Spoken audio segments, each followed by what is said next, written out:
Hello everyone. So, this is the tutorial based on for C#. Have you always wondered how people like Keo, Hum Monkey, That One Gorilla, Siren, Pear, Be Awesome, and a lot of others how are really good at coding? Well, in this lesson, I'm going to be showing how you can code really well. Well, not really well, just the basics. But anyway, let's get into the video right now. First off, you want to create a script. To create a script, just do create and then C# script. Now you can name it whatever you want, but for me, I'm just gonna name it test script. Once you have that, just open the script. Oh wait, before you do, a quick way to tell for like scripting easier, go to edit, preferences, external tools, and then if you have open by file extension, switch it to either whatever other ones you have, like Visual Studio 2022, Visual Studio 2019. If you don't have any of those, let me know what you have, and I can tell you what to switch to. Oh, I did not mean to do that. Alright, so once you have that, we're just going to want to open up the script, and it should take a bit. Alright, so once you have the script open, I accidentally pressed 6 because studio, but anyway, so let's say for the script you want to do, let's make like an enable script. So the first thing you want to do, these things are called variables. They're like the things you put into a script so it can show what items you're using for the script to work. So first of all, we're going to do public game object, which is like the object you want to touch to enable the object. Wait, oh my gosh, I got that wrong. When you put the script on the button that you want to enable something, the game object is the object you want to enable. So let's just say enabled object, and then you can just do the next thing you want, and then the next thing you want to do, you want to do. Wait. Oh wait. Oh my gosh. So sorry about that. But anyway, the thing you want to do is private void on trigger enter, and then you want to do collider other. You have to use other, or you can use something else. Just remember that it always has to match. Anyway, now we're gonna use like an if. It's like saying like if the if other equals the transform dot. Hang on a second. Sorry about that. I got that one wrong. So it's actually game object. So it's other.gameObject dot compare tag. So it's basically comparing the tag. Like on trigger, when the object is pressed, it finds the tag that it's being pressed with, and you want to do like a parenthesis and quotation marks because that's what you're going to be using for the tag, and do hand tag, like whatever your controller name is, and then you want to do enter and add brackets. Brackets are like the things to get the stuff started. They're really important in C#.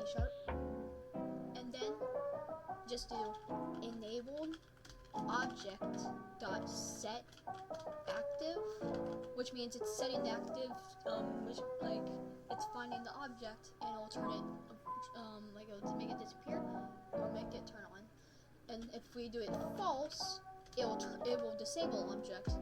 But if we do true, it will enable object. And let's go back to Unity. I forgot to mention, make sure to save the script before you go back to Unity. And once you're back in Unity, I already set this kind of stuff up. You set the row rig. If you don't know how to set up a row rig, basically what you have to do, first of all, unpack the prefab. Then on left hand, right hand controller, create a tag called hand tag, which is like right here. And you can also do like, you can do layers like, I do layers like left hand, right hand for separate ones, but you can do like hand. It really does not matter, as long as it's just a layer that says hand in it. And then you have to assign those. And once you assign those, what you want to do now is add a sphere collider to them. Make it is trigger and do 0.06 for both. Make sure you hold shift while selecting both of them. And if you don't know how to create a cube, what you have to do is plus sign 3D object and add a cube, and then you just have to move it all the way up. I already have mine right here, so I'm just gonna leave this one for enabled. And I'm just gonna, like, for the enabled object, I'm gonna drag a material on it and just enable it. And now, once you have your cube, you want to go back to your scripts that you created and add the test script to the object, which you will have right here, and add your enable object to this. And what you do, and once you have that, you just want to plug it in and wait for it to load. I have so many scenes, so it might take me a bit to load, but for you it should take like 5 seconds or 3. I don't really know. Usually it just takes a while sometimes. There we go. Alright, and once you're in, so this is it. This is the player. The camera, I don't know what, oh wait, I have a main camera in the scene. If you have a main camera in the scene, make sure you delete that, because then the girl here won't know what camera it's using. So once you're there, take your one of your controllers, it can be either one, and then just press the cube, and your object enables. Pretty cool, right? Now, if you want to add something, like if it's like working, just there's not another function working, what we can do is a debug. A debug means like it contacts Unity, letting you know that the function has happened or there was a problem. So let's say debug.log, and you do a parenthesis and quotation marks. And what you're gonna say, you can say whatever you want, just don't be inappropriate. And just do object was enabled, and make sure to add this kind of symbol at the end of the debug, and then just save the script. And once you're back in Unity, your script will update, and just play the game again. Just give it some time to load. There you go. I keep forgetting to delete this. And once you're in your scene, make sure to clear this so it's all cleared up. And just keep console here. And when you go over here, now object was enabled. It might go like a lot of times since some stuff, because there's no cooldown, but it's alright. Your debug does work. So let's go. Now another thing we can do. Oh, hang on a second. Visual Studio does not like me sometimes. So another thing we can do is do an else. Else means like when the object is true. When you do an else, it will be the exact opposite, and the cube will be false. So let's say like when you do else, enabled object dot set active false. And then for the debug log, debug.log object was disabled. Oh wait, I forgot something. You forgot the quotation marks. Object was disabled. Once you have that, save the script. And once you're back in Unity, play the game. And it should just take a few seconds to load. Oh my gosh, I keep forgetting to delete the main camera.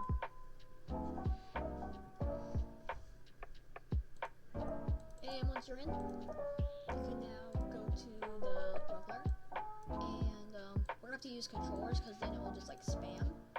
So enabled, and then you press it again.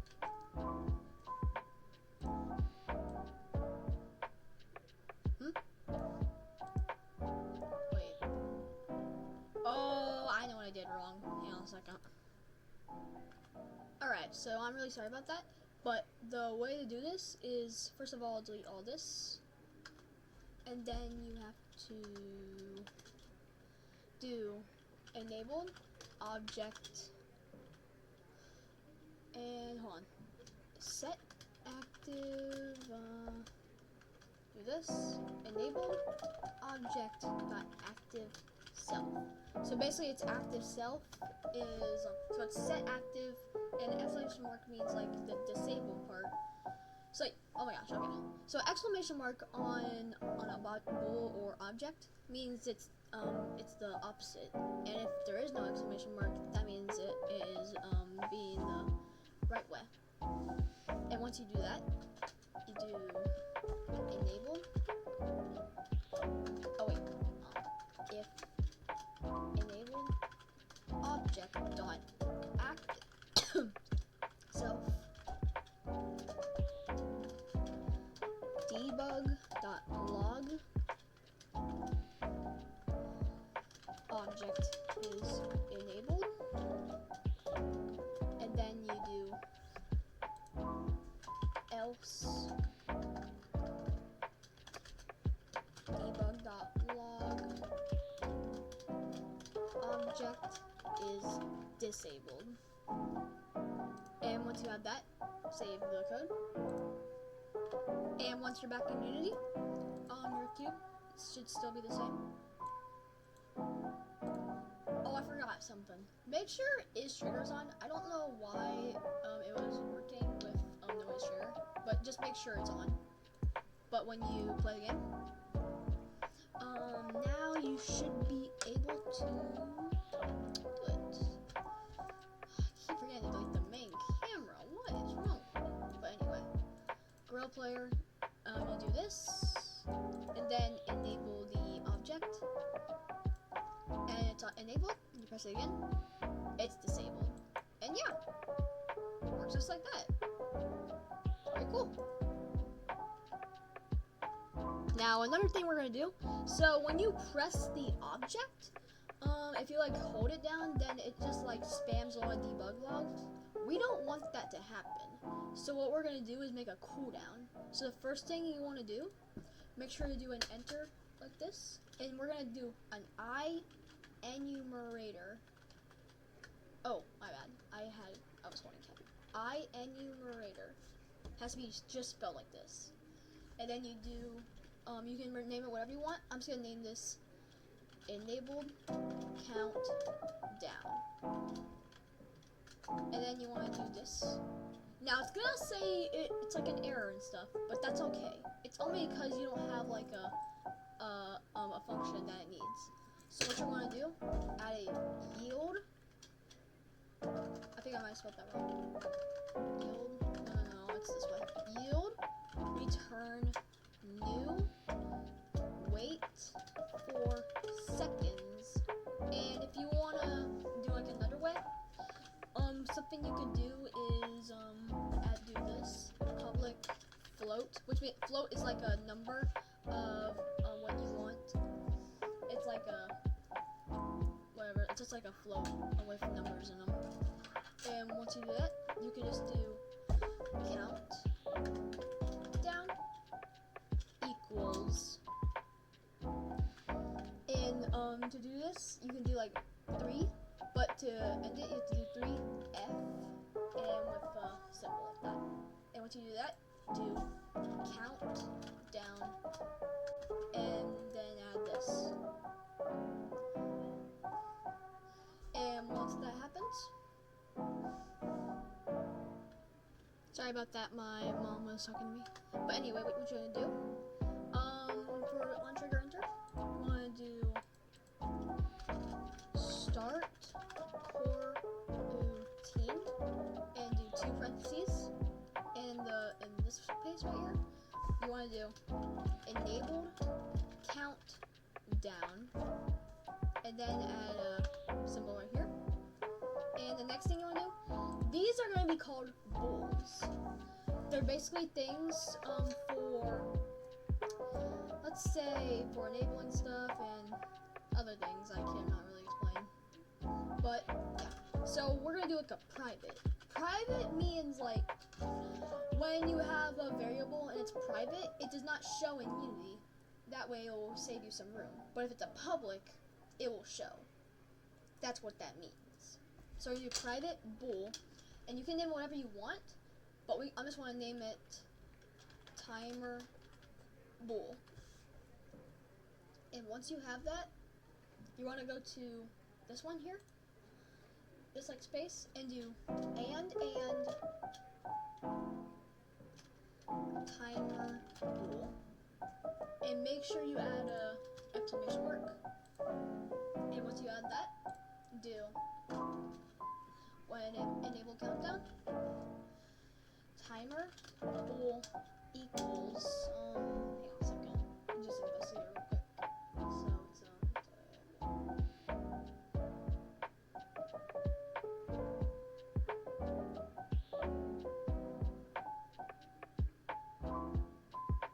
So it's true, and under here, timer bool equals false. Once you have that, save the script. And once you're back in Unity, go to your view, and then you can see it created a new variable. You can change the countdown if you want. It's your choice. Then just go to the play.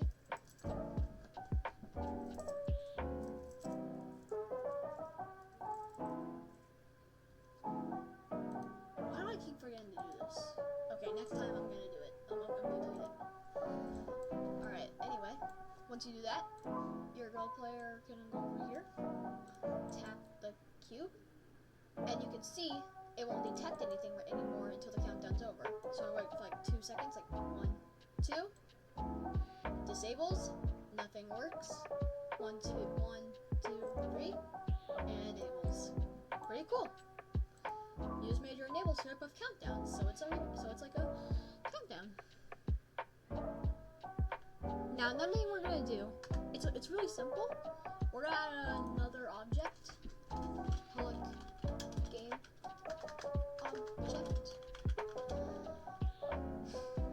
timer object. Now what we're doing is for the timer object, when the timer is happening, an object will appear saying that the timer is going on, and when that object disappears, that shows that the countdown's over. So to do this, all you have to do is if timer bool, let's do this. So do an enter and do private void update. So update means like it's updating what is happening, and it's not like start stuff. I'll show that next time. And once you do that, you want to do if timer bool. So we're gonna do this. If you want it to be like, if the timer bool is off, you can do like an exclamation mark here. If timer bool. Another thing you could do is just equals true, and you will have these green squiggly lines. It's like not recommended, so I would recommend just using this, but that part's just an easier way if you want it. And what you have to do is if timer bool, timer object set active true, and else, and then we're gonna do else if. So else if, we're gonna do exclamation mark timer bool, timer object dot set active false. Just like that. Then you can just save the code. And once you're back in Unity, delete the main camera. Whew, I did not forget about this time. And then you just go to play.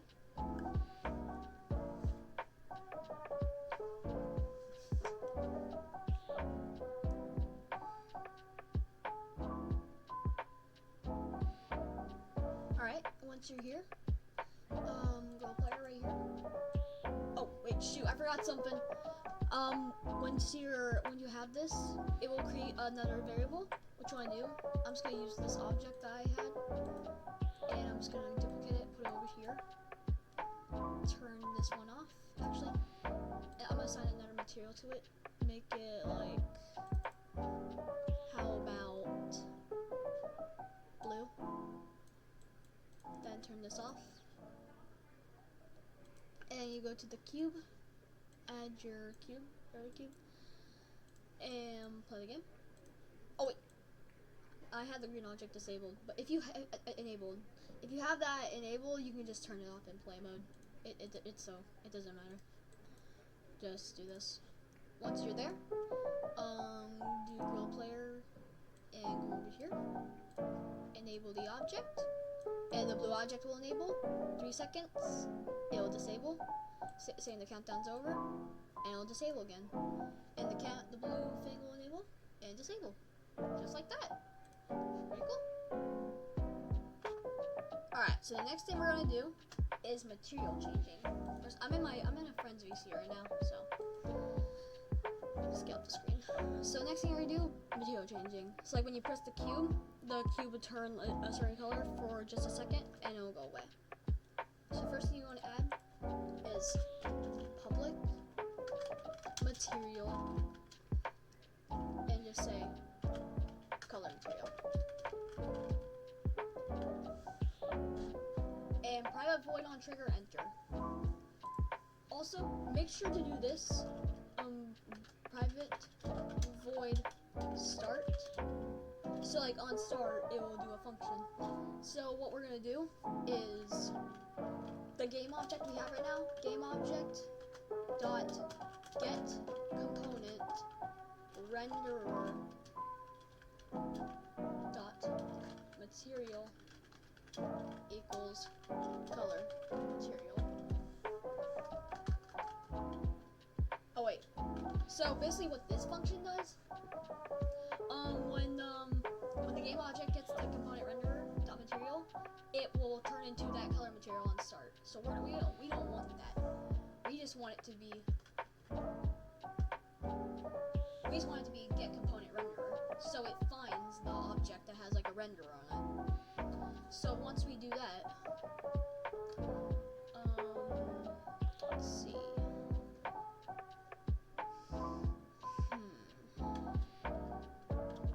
Sorry about that. So once you do this part on trigger enter, it will do this. Game object dot render, oh my gosh, I haven't done this in a while, so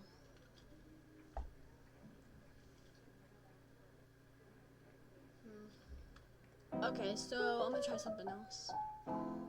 Basically, instead of this, just like that, we're gonna do the public renderer.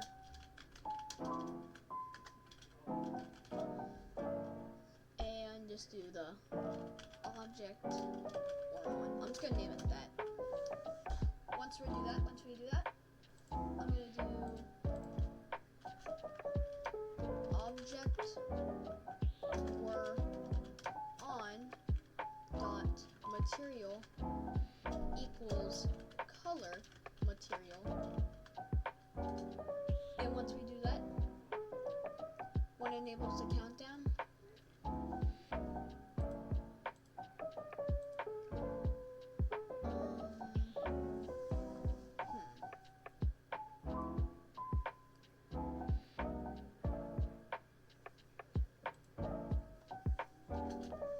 let's do another one.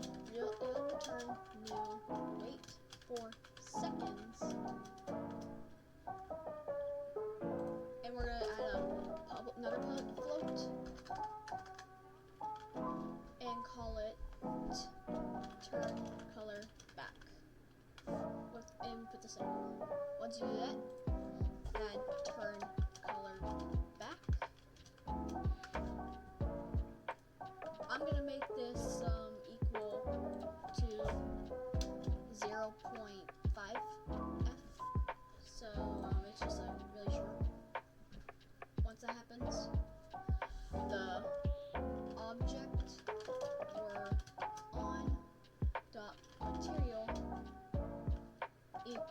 And what we're gonna do is add another material.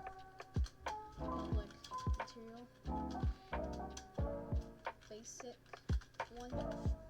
Once we have that, just say equals basic one. Just like that. And then we can just save the code. Now, once we're back in Unity, I'm just gonna disable this. On your object, all this stuff will pop up.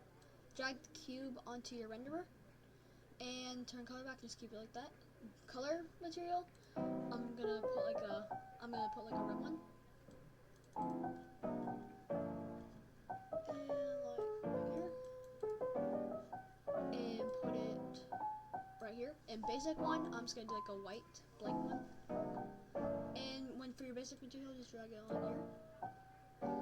Now, once that happens, I'm gonna open back up the play button. Not open back up, play the game again.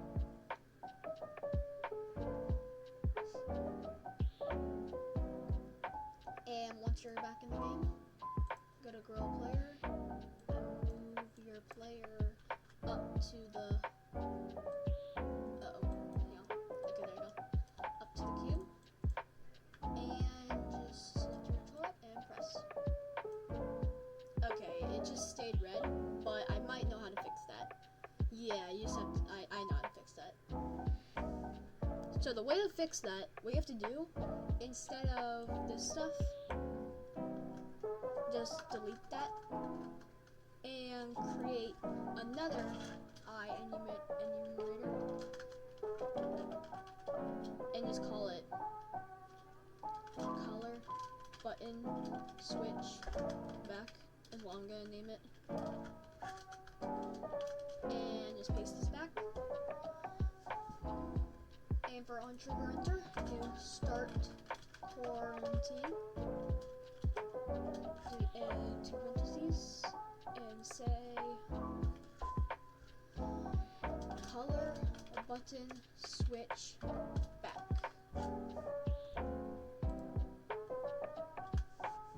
And once you do this, save the code and go back to Unity. Also, we made it to 69 lines of code. And once you're back in Unity, on your object, nothing changed. If something did change, you just have to fill those back in. And you can just go back to and just play the game again. Just wait for it to load. And then you move your gorilla player up to here. And press it. See? Now it's a lot more shorter. And to change the duration, you can just do 0.1. And then I'm just gonna do this. Just like that. Now we're gonna have to make a cooldown for that, so it's a lot more like that. But for now, pretty good. Alright, for the next thing we're gonna learn about is text and ints and integers. So, what you want to do, first of all, you do using TMP Pro. And if you have an error under TM Pro, go back to Unity and check your package manager. And when you're in Unity registry, you scroll down to the text stuff and make sure you have TextMesh Pro installed. And once you have that, create a text pro, public text mesh pro, and it's called int text, and create a int public int number. And once you have that, on void start, we're gonna do something. So like the int will show up on the text, showing what number it is right now. So to do that, we are gonna do int text dot text equals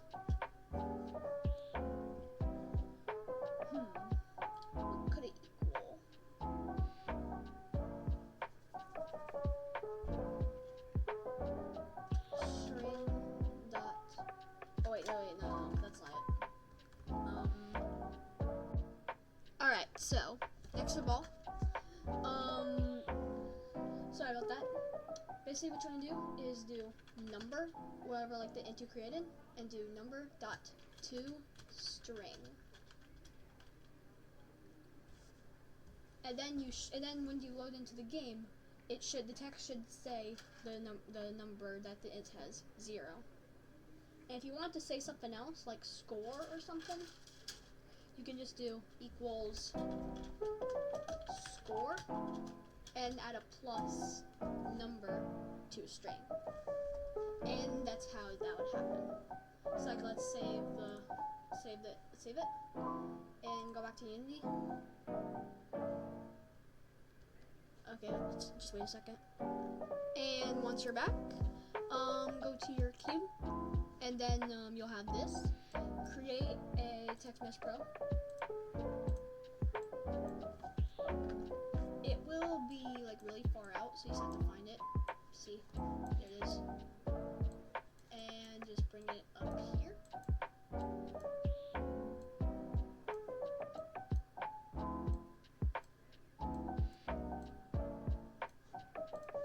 Here it is.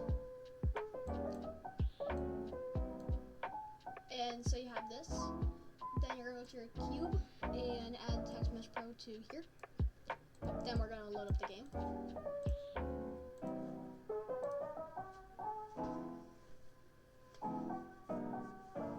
And just wait.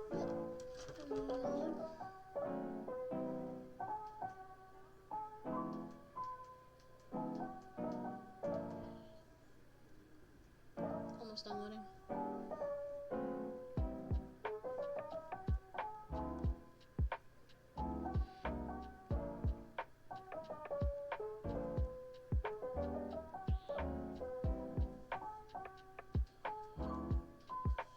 Alright, now we're in.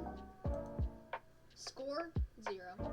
Now it's gonna be like a little weird. That's just because we didn't add something. Like we're supposed to add like this kind of thing. But it's alright. And if you want it to be like space, then you can just do that. But yeah, as you can see, it does work. Now next thing we're gonna do, when you tap the cube, the score will go up by 1. So let's get into that right now. Also, if you want to do this, just save it. If you already did this part. Alright, so next of all, private void on trigger enter. When it's pressed, we're gonna do. Sorry about that. We're gonna do. Let's see. Number plus plus and fix it. I think that's what it was. Yeah. Yeah, it might be a little bit broken because some of this stuff is not kind of right, but yeah. But anyway, once you have that, now we're gonna do like a countdown.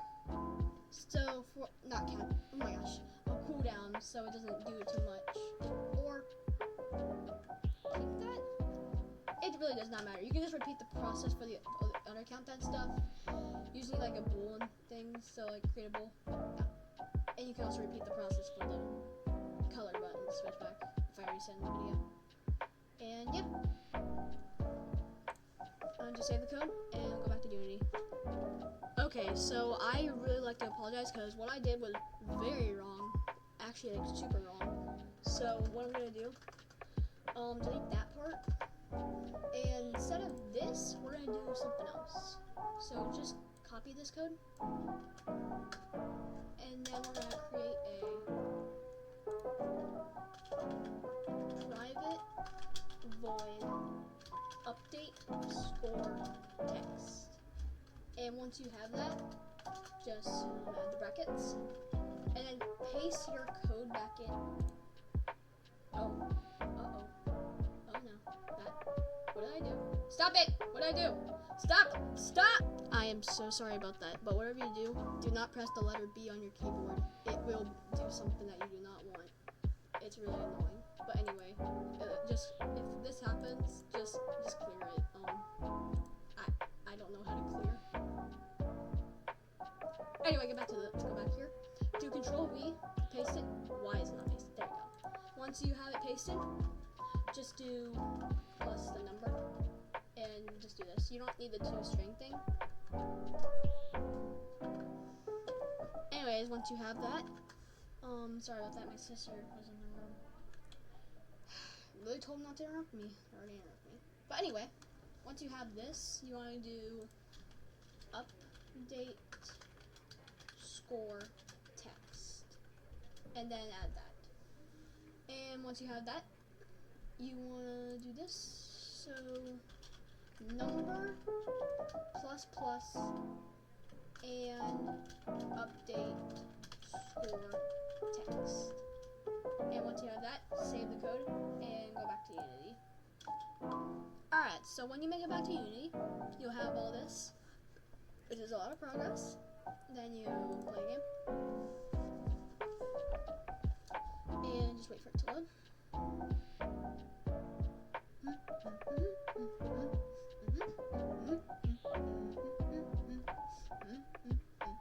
And now, when you have that, you should now be able to press it. Yep. And you can just do the countdown process. And yeah, you've made your very first script. Or maybe you created more, I just don't know about it. And yeah, look at it. Woo! And yeah, that's part 1 of C# tutorials. So, if you guys really like this, comment down what else you would like to learn. Next tutorial, I'm probably thinking about rigid bodies, player prefs, and photon, other stuff like that. And yeah, so make sure to comment down below. Please subscribe, and I'll see y'all next time.